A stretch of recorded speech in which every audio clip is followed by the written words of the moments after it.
The morning sun cast long shadows across the cobblestones of Westminster as Kate Middleton adjusted her navy blue coat one final time. Her fingers trembled slightly, not from the crisp October air, but from the weight of what lay ahead.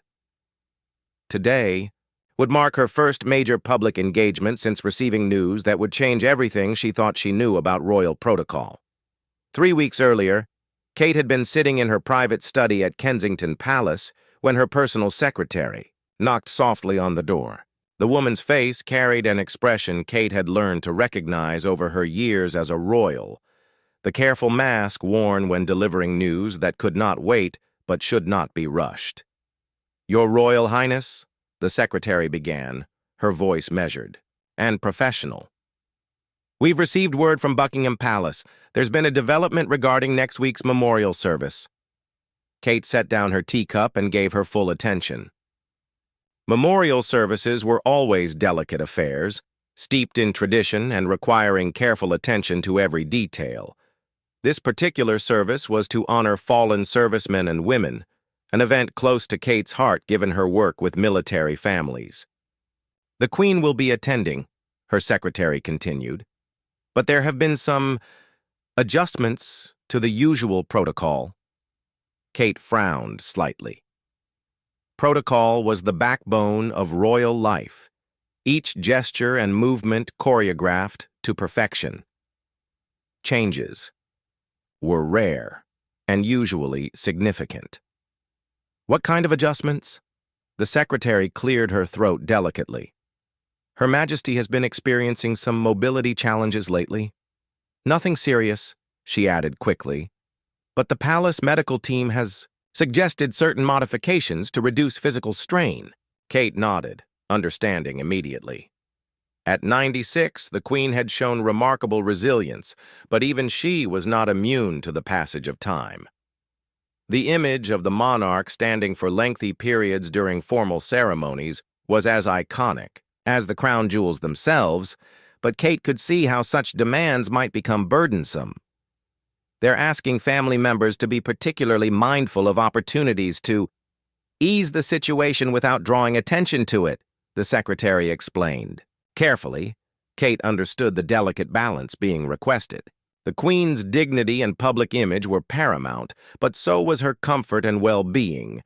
Any gesture of assistance would need to appear natural, almost casual, to avoid suggesting weakness or frailty. "I see," Kate replied, her mind already working through the implications. "What specifically are they hoping we might do?" The secretary consulted her notes. "The palace is hoping that family members might create natural moments for Her Majesty to sit or rest without it appearing to be for medical reasons, perhaps by sitting themselves or by creating opportunities for more informal interaction." Kate spent the following days researching the venue, studying the planned sequence of events, and consulting with her own staff about how such subtle assistance might be woven into the day's proceedings. She watched videos of previous memorial services, noting the Queen's usual positioning, the length of time she typically stood, and the moments when sitting might appear most natural. The challenge was significant. Memorial services were among the most formal of royal events, with centuries of tradition governing every movement. The Queen's presence was central to these occasions, her steady figure serving as a symbol of continuity and respect for those being honored. Kate found herself thinking about her grandmother-in-law's decades of service, the countless hours she had stood through ceremonies, state dinners, and public events. The woman who had never shown a moment's weakness in public, who had remained composed through personal tragedies and national crises, was quietly acknowledging that she might need some support. The trust implicit in this request was not lost on Kate. The palace was turning to her, still relatively new to the royal family, to help preserve the Queen's dignity while ensuring her comfort. It was both an honor and a tremendous responsibility. As the day of the service approached, Kate refined her plan. She would need to read the Queen's body language carefully, looking for signs of fatigue or discomfort. More importantly, she would need to act in a way that appeared completely natural, as if her choices were driven by her own preferences rather than concern for the Queen. The night before the service, Kate lay awake thinking about the moment that might come.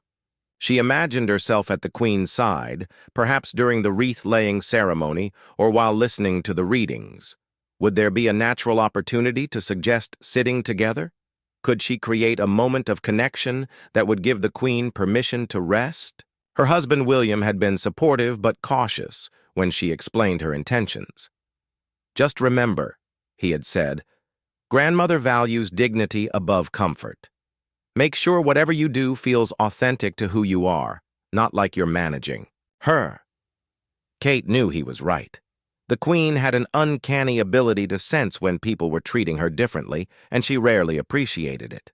Whatever Kate did would need to spring from genuine emotion and natural instinct, not calculated assistance. As dawn broke on the day of the memorial service, Kate felt a calm determination settle over her. She had prepared as much as possible, but ultimately, she would need to trust her instincts and hope that her genuine care for the Queen would guide her actions. The palace courtyard was already bustling with activity when Kate's car pulled up. Security personnel moved with quiet efficiency, their practiced coordination ensuring that every detail was perfect. Kate could see members of the press setting up their equipment, their cameras trained on the entrance where the royal family would soon appear. Standing at her mirror for one final check, Kate took a deep breath. Today was about honoring heroes, but it was also about family, about showing care for someone she had come to respect and love deeply. Whatever happened in the hours ahead, she was determined that the Queen would know she was not alone. The sound of cars arriving in the courtyard below told her it was time. Kate gathered her purse, adjusted her hat, and walked toward what would become one of the most meaningful moments of her royal life. The Queen's arrival at Westminster Abbey created a ripple of anticipation that spread through the gathered crowd like wind across wheat. Kate stood with the other family members watching as the familiar figure emerged from the state car with careful dignity. Even from a distance, Kate could sense something different about the Queen's movements. A slight hesitation before stepping onto the pavement, a barely perceptible pause as she surveyed the stone steps ahead. The Queen looked magnificent, as always. Her black wool coat was perfectly tailored, her hat positioned at exactly the right angle, and the diamond brooch on her lapel caught the morning light. But Kate's trained eye noticed the way the Queen's gloved hand gripped her walking stick just a fraction tighter than usual, and how her lady-in-waiting positioned herself slightly closer than protocol typically required. As the royal family formed their procession, Kate found herself directly behind the Queen. This placement had been carefully orchestrated, though it was presented as natural protocol. Kate could observe without being obvious about it, and she would be perfectly positioned to act if an opportunity presented itself. The Abbey's interior was breathtaking, as always. Hundreds of candles flickered against the ancient stone walls, and the magnificent stained glass windows painted rainbow patterns across the worn floors where kings and queens had walked for nearly 1,000 years. The scent of incense and aged wood filled the air, creating an atmosphere of reverence that seemed to wrap around everyone present. Kate watched as the Queen took her position at the front of the Abbey. The service would last nearly 2 hours, with multiple readings, hymns, and ceremonial moments. Traditionally, the Queen would remain standing for significant portions, particularly during the most solemn moments when wreaths were laid and names were read. The first 30 minutes proceeded normally. The Queen stood straight and attentive, her expression composed as speakers shared stories of courage and sacrifice. Kate found herself genuinely moved by the testimonies, families sharing memories of loved ones who had given their lives in service, veterans speaking of brotherhood and loss with voices thick with emotion. But as the service continued, Kate began to notice subtle changes in the Queen's posture. The straight shoulders showed just a hint of tension, and once, Kate saw the Queen. shift her weight almost imperceptibly from one foot to the other. These were tiny gestures that most people would never notice, but Kate had spent enough time around the Queen to recognize the signs of discomfort being carefully controlled. During a particularly moving reading about a young soldier who had saved his entire unit, Kate saw the Queen's hand tighten slightly on her walking stick. It was then that Kate made her decision. The moment felt right, emotionally authentic and naturally timed. Without any fanfare, Kate quietly stepped forward and gently touched the Queen's elbow. "Your Majesty," she whispered, her voice barely audible even to those standing nearby. "Would you like to sit with me? This reading is quite powerful, and I find I can listen better when I'm settled." The Queen turned slightly, her eyes meeting Kate's for just a moment. In that brief exchange, Kate saw surprise, then understanding, and finally something that looked very much like gratitude. The Queen nodded almost imperceptibly. "That would be lovely, Catherine," the Queen replied quietly, her voice carrying its usual warmth but with an undertone of relief that only Kate was close enough to detect.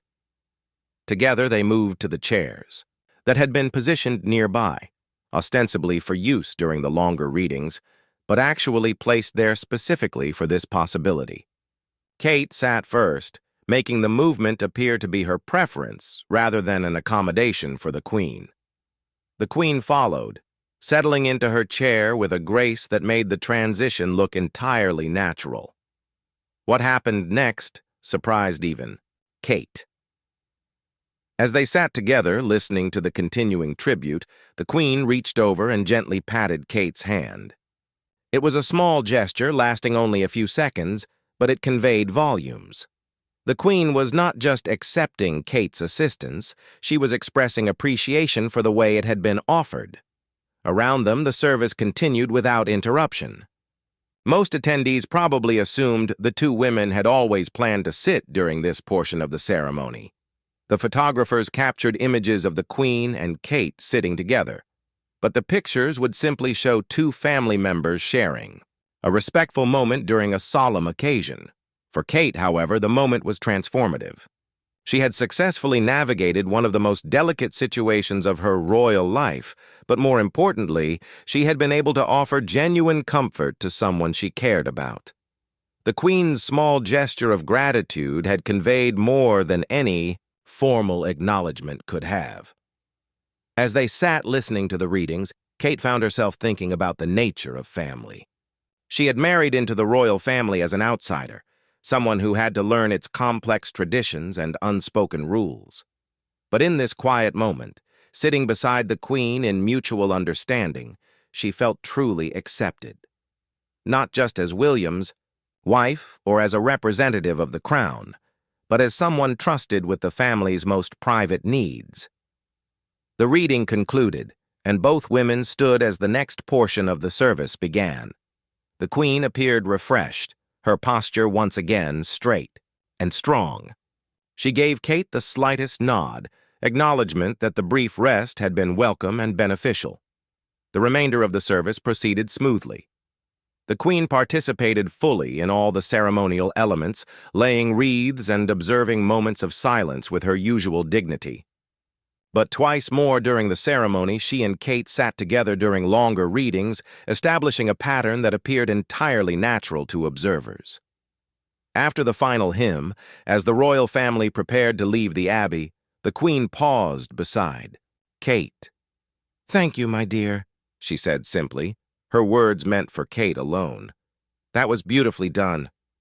Kate felt a warmth spread through her chest. The Queen's approval meant everything, but even more meaningful was the knowledge that she had been able to help without compromising the dignity that was so important to this remarkable woman. As they walked toward the Abbey's exit, Kate reflected on how much she had learned about leadership, grace, and family bonds in just a few short hours. The Queen had taught her that accepting help could be done with as much dignity as offering it, and that true strength sometimes lay in recognizing when support was needed. The press would later describe the service as moving and perfectly executed, with special mention of the touching moments when the Queen and Kate sat together. But they had no idea they were witnessing something much more significant than royal protocol. They were seeing the quiet strengthening of family bonds and the passing of wisdom from one generation to the next.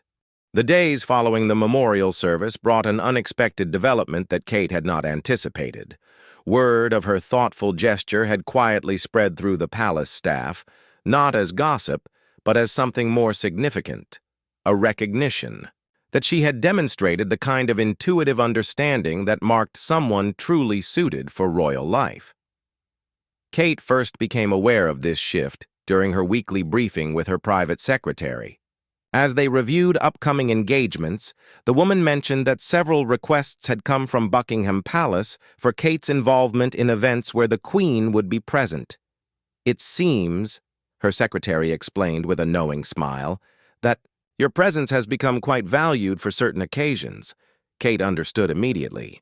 The palace had recognized that she possessed something invaluable, the ability to provide support without drawing attention to the need for it.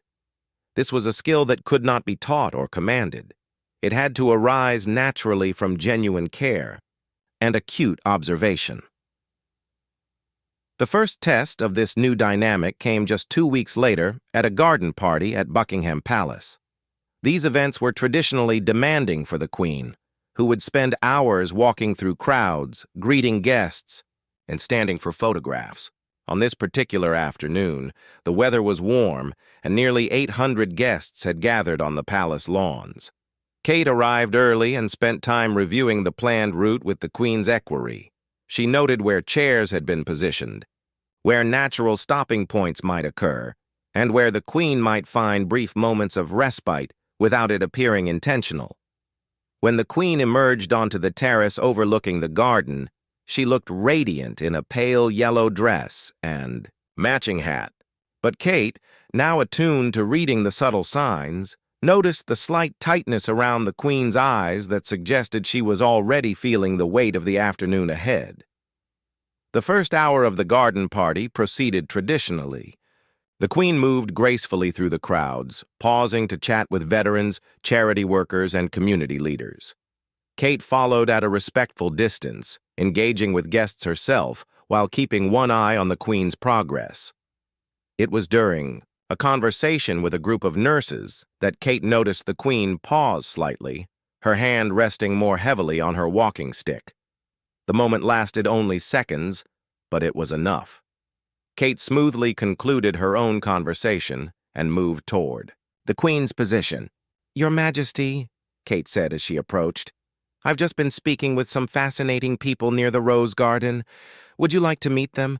They've set up some lovely chairs where we could chat more comfortably." The suggestion was perfectly timed and naturally delivered. The Queen's eyes showed a flicker of relief, though her response was characteristically gracious.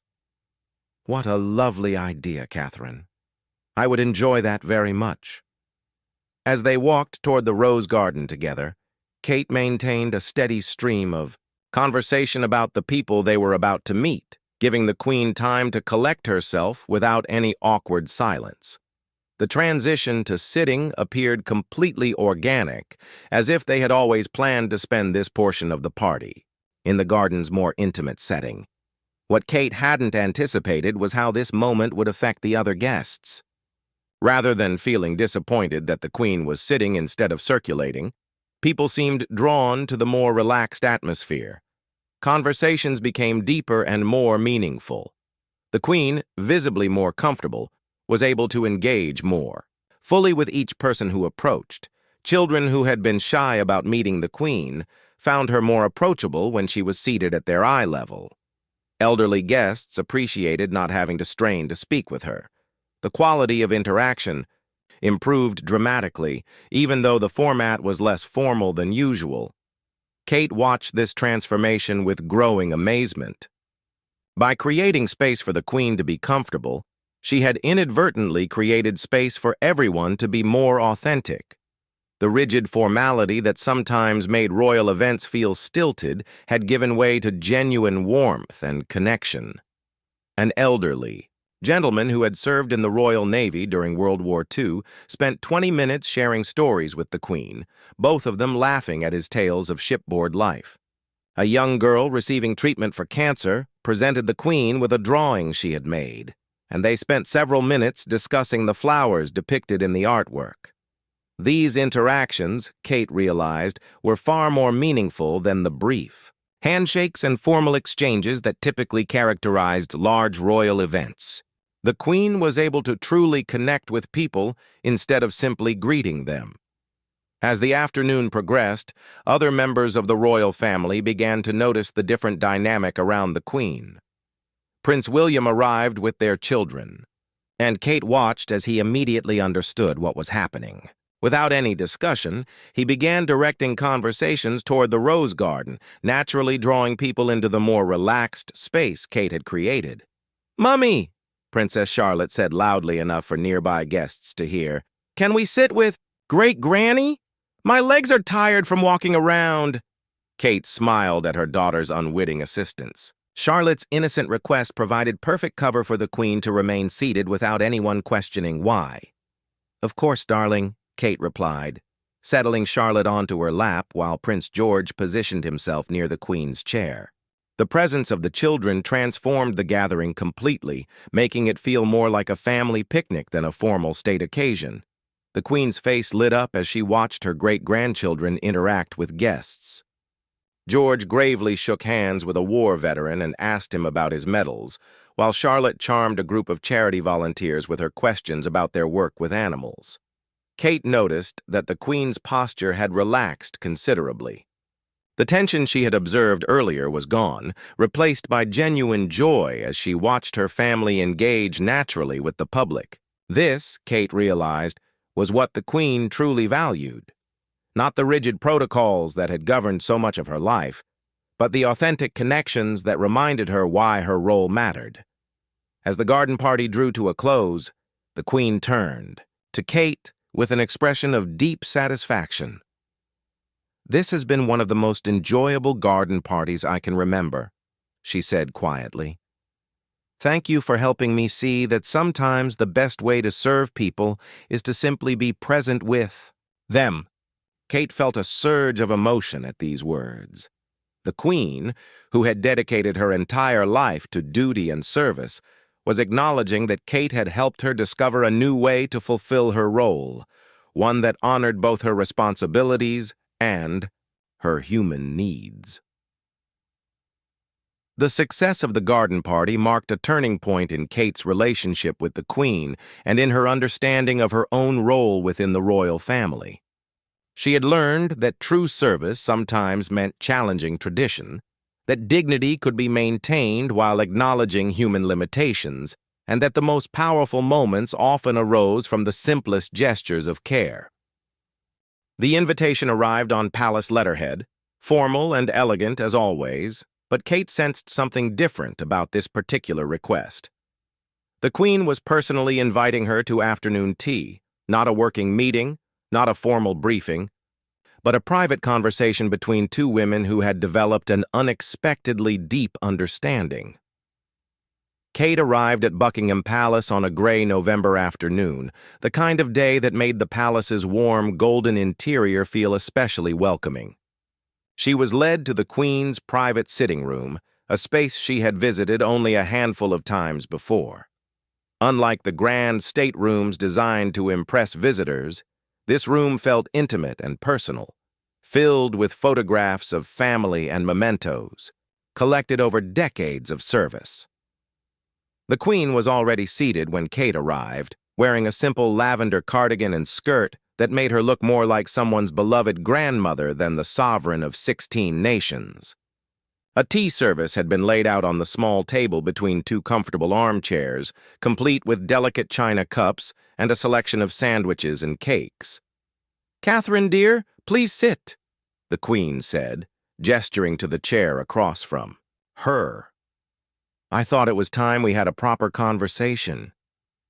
As they settled into their chairs, Kate felt a mixture of nervousness and anticipation. The Queen's invitation had been unexpected, and she wasn't entirely sure what had prompted this private meeting.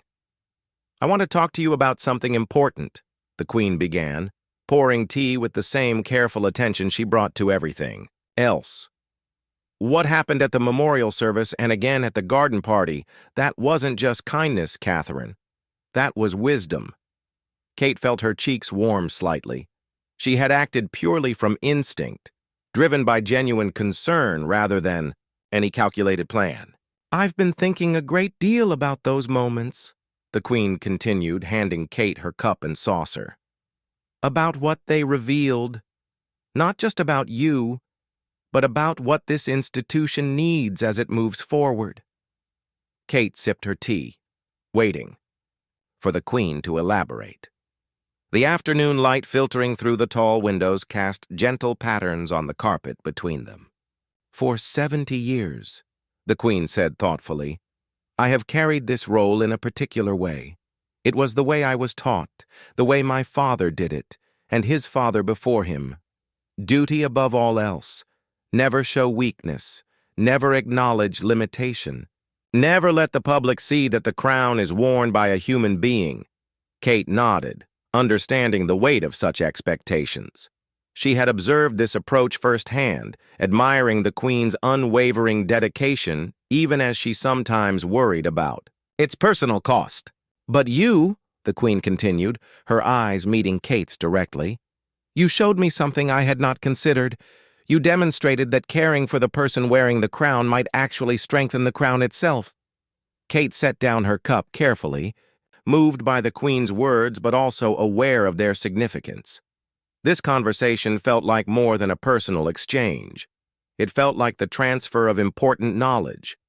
When you created that moment for us to sit together, the Queen explained, you weren't diminishing my authority or making me appear weak. You were allowing me to be more present, more engaged, more effective. The people we met that day connected with me in a way that wouldn't have been possible if I had been struggling to maintain appearances. Kate thought about the garden party, remembering the genuine conversations, the laughter, the way people had relaxed in the Queen's presence once she was seated comfortably. I've spent decades perfecting the art of royal duty, the Queen continued, but you understood something I had missed. Sometimes the most powerful thing a leader can do is acknowledge their humanity. The Queen paused to take a sip of tea, and Kate waited, sensing that something even more important was coming. I'm telling you this, Catherine, because I believe you represent something essential for the future of this family and this institution. The world is changing. People expect their leaders to be both strong and authentic, both dignified and relatable. They want to see that we understand their struggles because we face our own. Kate felt the weight of these words settling on her shoulders. The Queen wasn't just sharing her thoughts. She was passing on crucial wisdom about leadership and public service. What you did required more than kindness, the Queen explained. It required the ability to read a situation, to understand what was needed, and to act with confidence even when it meant departing from established protocol. These are the qualities this family will need in the years to come. Kate found her voice, though it came out softer than usual. Your Majesty, I only did what felt right in the moment. I saw that you needed something, and I tried to provide it without making it obvious. The Queen smiled, and Kate was struck by how warm and genuine the expression was. Exactly. You acted from instinct and compassion, but your instincts were perfectly calibrated to the needs of the moment. That's not something that can be taught, Catherine. It's something you either possess or you don't. They sat in comfortable silence for a moment, the significance of the conversation settling between them. Kate realized that the Queen wasn't just praising her actions, she was acknowledging a shift in their relationship and in Kate's role within the family. I want you to know, the Queen said finally, that William chose well when he chose you, not just as a wife, but as a partner in the work that lies ahead for him. The monarchy will need people who can balance tradition with innovation, who can maintain dignity while embracing change. Kate felt tears prick at the corners of her eyes. The Queen's approval meant everything to her, but this went beyond approval. This felt like acceptance into something deeper. Not just the royal family, but into the understanding of what their public role truly required. There will be other moments, the Queen continued, other opportunities to show this kind of wisdom. I hope you'll trust your instincts as you did before. The institution is stronger when we care for each other, even in public. Kate nodded, understanding that the Queen was giving her permission to continue acting on her compassionate instincts, even when it meant modifying traditional protocol. May I ask you something, Your Majesty? Kate said hesitantly. Of course, dear. How do you balance caring for the person with preserving the dignity of the position? The Queen considered this question carefully. I think what you showed me is that they aren't opposed to each other. Dignity isn't about refusing help or hiding human needs. Real dignity comes from handling challenges with grace, whether you're facing them alone or with support. As their tea time drew to a close, the Queen reached across the small table and gently touched Kate's hand. Thank you, Catherine, she said simply, for seeing what I needed, and for having the courage to respond to it. You reminded me that even queens can learn something new. Kate left the palace that afternoon with a profound sense of responsibility and purpose. The Queen had entrusted her with something precious, the understanding that true service sometimes meant redefining what service looked like. As she walked through the palace gates, Kate carried with her not just the Queen's gratitude, but her guidance for the challenging and important work that lay ahead. The winter months brought a series of challenging engagements that would test everything Kate had learned about balancing support with dignity.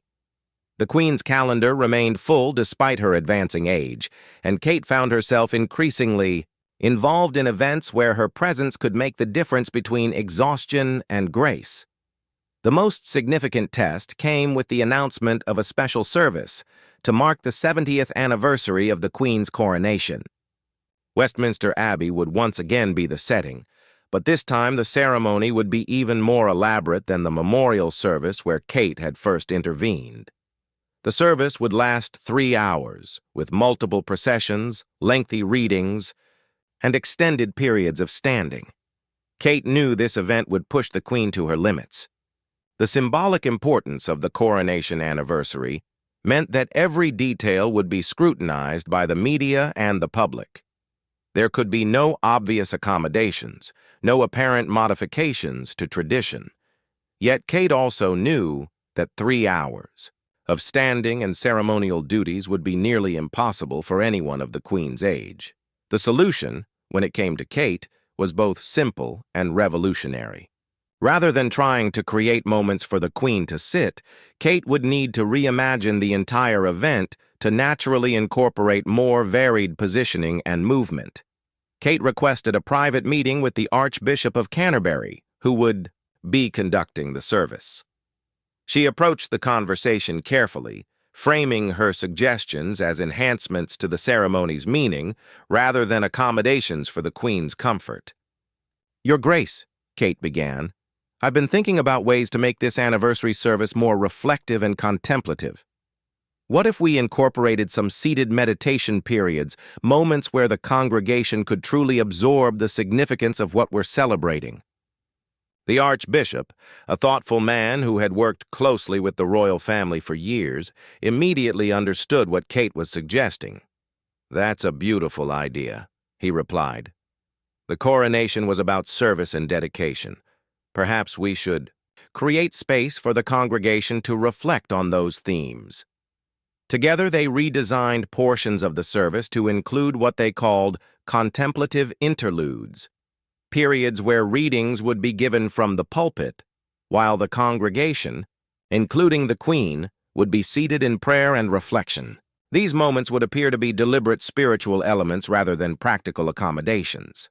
Kate also worked with the palace events team to modify the processional routes. Instead of one long walk down the Abbey's nave, the ceremony would include multiple shorter processions to different areas of the church, each with a specific symbolic meaning. This would provide natural opportunities for the Queen to move at a measured pace with built-in pauses for ceremonial purposes. The morning of the anniversary service, Kate felt a familiar mixture of nervousness and determination. She had done everything she could to prepare, but ultimately, the success of her approach would depend on reading the Queen's needs in real time and responding appropriately. The Queen looked magnificent as she arrived at the Abbey wearing a gown of deep purple velvet with the crown jewels glinting in the morning light. But Kate noticed immediately that the Queen's movements were more careful than usual, and there was a tightness around her eyes that suggested she was already steeling herself for the ordeal ahead. As the service began, Kate positioned herself, where she could observe the Queen without being obvious about it. The first contemplative interlude came 30 minutes into the ceremony, and Kate watched with relief as the Queen settled into her chair with barely concealed gratitude. During this seated portion, something unexpected happened. The Archbishop's words about service and dedication seemed to resonate more deeply with the congregation when they were sitting quietly, able to focus entirely on the meaning rather than the physical demands of standing. The atmosphere became more reflective, more spiritually meaningful. Kate noticed that the Queen's posture relaxed during these seated intervals, and when they rose for the next portion of the service, the Queen appeared refreshed rather than depleted. The rhythm Kate had helped create was working exactly as intended. Halfway through the service, during a particularly moving reading about the Queen's coronation vows, Kate saw something that brought tears to her eyes. The Queen reached out and took Kate's hand, squeezing it gently as they listened together. It was a gesture invisible to most observers, but it conveyed profound trust and gratitude. The modified processionals also proved successful. Instead of one exhausting walk, the Queen made several shorter journeys to different parts of the Abbey, each one tied to a specific aspect of her coronation oath. She blessed military colors in the chapel dedicated to fallen soldiers, met with representatives of the Commonwealth at the altar dedicated to international friendship, and received children from church schools near the memorial to past monarchs. Each stop provided natural opportunities for rest, but more importantly, each created meaningful interactions that enhanced the ceremony's significance. The Queen wasn't just enduring a long service. She was actively participating in a celebration of her reign's many dimensions. The most powerful moment came during the final reading, when the Archbishop spoke about the Queen's 70 years of service. As his words echoed through the ancient Abbey, Kate noticed that many in the congregation were moved to tears. The Queen herself appeared deeply affected, her composure finally showing cracks as she contemplated the magnitude of her life's work. Without thinking, Kate gently touched the Queen's elbow and whispered, "You have been extraordinary, Your Majesty. Everyone here knows that." The Queen turned slightly, her eyes bright with unshed tears, and whispered back, "We have been extraordinary, my dear. This wouldn't have been possible without you." As the service concluded, Kate realized that something fundamental had shifted. What had begun as her effort to help the Queen manage a difficult event had evolved into a genuine partnership. The Queen wasn't just accepting Kate's assistance. She was actively collaborating with her to create new ways of fulfilling royal duties. The press coverage the following day was overwhelmingly positive. Critics praised the service's spiritual depth and the Queen's visible engagement throughout the ceremony. Several commentators noted how refreshed and energetic the Queen appeared, attributing it to the joy of celebrating such a significant milestone. But the most meaningful response came from the Queen herself. The day after the service, Kate received a handwritten note on palace stationery. "My dear Catherine, yesterday's service will remain one of my most treasured memories. You have shown me that innovation and tradition can exist together beautifully. Thank you for helping me serve my people in new ways while honoring the old ones. With deep affection and gratitude, Elizabeth R." Kate folded the letter carefully, understanding that it represented more than thanks for a single event. It was acknowledgement that she had successfully helped redefine what royal service could look like in a changing world. The Queen had trusted her with something precious, the evolution of traditions that had remained unchanged for centuries, and together they had proven that change and reverence could coexist. As winter gave way to spring, Kate carried with her the knowledge that she had not just supported the Queen through a challenging event, but had helped create a new model for how the royal family could adapt to meet both their human needs and their public responsibilities. The quiet gesture that had begun at a memorial service had grown into something much larger, a transformation of how duty and care could work together in service of something greater than either could achieve alone. Spring brought with it an unexpected invitation that would mark the culmination of Kate's journey from hesitant newcomer to trusted family confidant.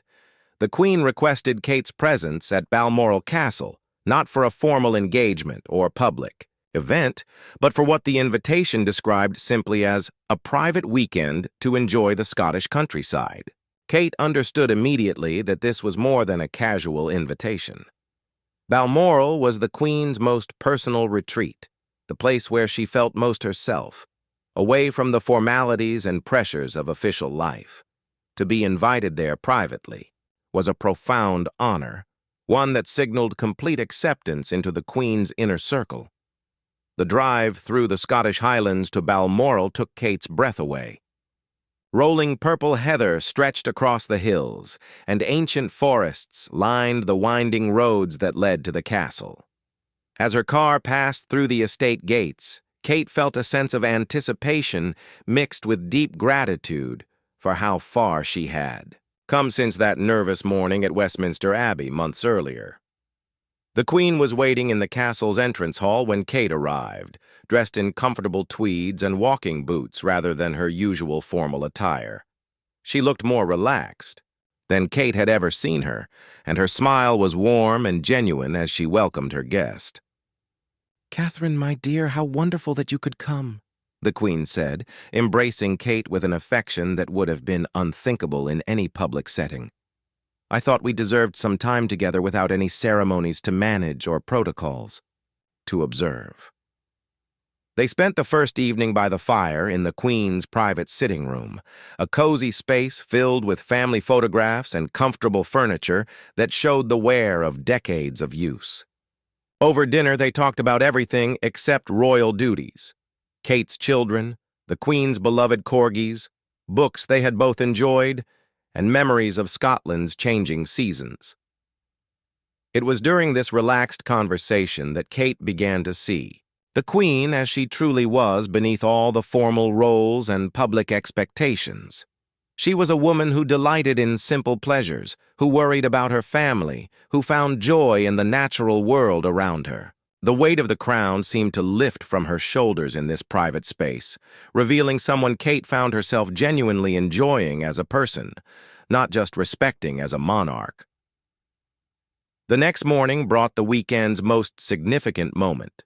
The Queen suggested they take a walk through the estate's gardens, a tradition she had maintained for decades. As they strolled along the carefully maintained paths, surrounded by blooming rhododendrons and ancient oak trees, the Queen began to speak about her legacy. "I've been thinking a great deal lately about what I'll leave behind," she said, her voice thoughtful as they paused beside a small pond where ducks paddled peacefully. "The crown will pass to Charles and eventually to William, but what concerns me more is whether the institution itself will survive and thrive." Kate listened carefully, understanding that the Queen was sharing thoughts she had likely confided to very few people. "The world has changed so much during my reign," the Queen continued. "When I was crowned, people expected their monarchs to be distant, almost mystical figures. But today's world demands something different. People want their leaders to be both dignified and human, both strong and compassionate." They continued walking, and Kate could sense that the Queen was building towards something important. "What you showed me these past months," the Queen said, stopping to face Kate directly. is that those qualities aren't contradictory. You demonstrated that caring for people, including caring for me, can actually strengthen rather than weaken our ability to serve. Kate felt her throat tighten with emotion as she realized where this conversation was leading. I want you to know that I consider you one of the most important additions to this family in my lifetime, the Queen said, her voice carrying deep sincerity. Not because you married William, though I'm grateful you did, but because you brought something we desperately needed, the ability to modernize without losing our essence. The Queen reached out and took Kate's hands in her own, a gesture that felt both formal and deeply personal.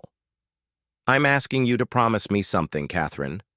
When I'm no longer here, when William faces the challenges that come with his future role, I want you to remember what you learned these past months. Help him find ways to honor tradition while embracing necessary change. Help him understand that true strength sometimes comes from accepting support. Kate felt tears beginning to fall as the full weight of the Queen's request settled on her. This wasn't just a personal conversation, it was the passing of crucial knowledge from one generation to the next. I promise, Your Majesty, Kate whispered, her voice thick with emotion. I will never forget what you've taught me about balancing duty with humanity. The Queen smiled, and Kate saw relief in her eyes along with deep affection. You already understand it better than most people who have spent their entire lives in this system, the Queen said. Trust your instincts, as you did with me. They will serve William well, and they will serve the crown well. They spent the rest of the weekend in comfortable companionship, walking through the estate, sharing meals, and talking about the future with a mixture of hope and realistic concern.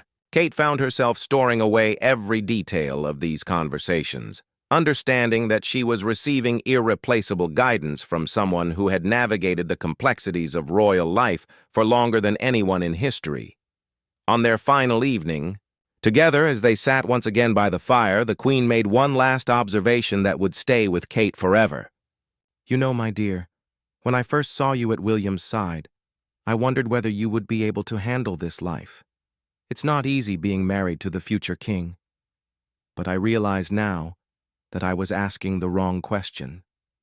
The real question wasn't whether you could handle this life, but whether this life could be improved by having you in it. Kate looked up, surprised by this perspective. And the answer, the Queen continued with a smile, is that you haven't just adapted to royal life. You've helped royal life adapt to the modern world. That quiet gesture you made at the memorial service started something important, Catherine. You helped show us all that caring for each other and caring for our duties aren't separate responsibilities. They're the same responsibility. As Kate prepared to leave Balmoral the next morning, the Queen walked her to the car personally, another gesture that would have been unthinkable in more formal circumstances. Thank you for this weekend, Your Majesty, Kate said as they embraced goodbye. It has meant more to me than I can express. Thank you, my dear, the Queen replied, for showing an old queen that she still had things to learn. And thank you for ensuring that the lessons we've learned together won't be lost. During the drive back to London, Kate reflected on the extraordinary journey that had brought her to this point. What had begun as a simple act of compassion, noticing that the Queen needed to sit down and creating a graceful way for that to happen, had evolved into something much more significant. She had become not just a member of the royal family, but a bridge between its traditional values and the needs of a changing world. The quiet gesture that had moved the monarch to stillness had, in turn, moved Kate herself into a position of unprecedented trust and responsibility. She carried with her now not just the Queen's gratitude, but her wisdom, her hopes for the future, and the profound understanding that true service often required the courage to change the very definition of what service looked like. As the Scottish countryside gave way to the English motorways that would take her home to her family, Kate knew that her relationship with the Queen had become one of the defining experiences of her life. In learning to care for the monarch, she had discovered her own strength, her own wisdom, and her own crucial role in ensuring that the crown she would one day help William bear would be both respected and beloved by the people they served. The gesture had been quiet, but its impact would echo through generations, changing not just how one queen carried her burden, but how an entire institution understood the relationship between dignity, duty, and love.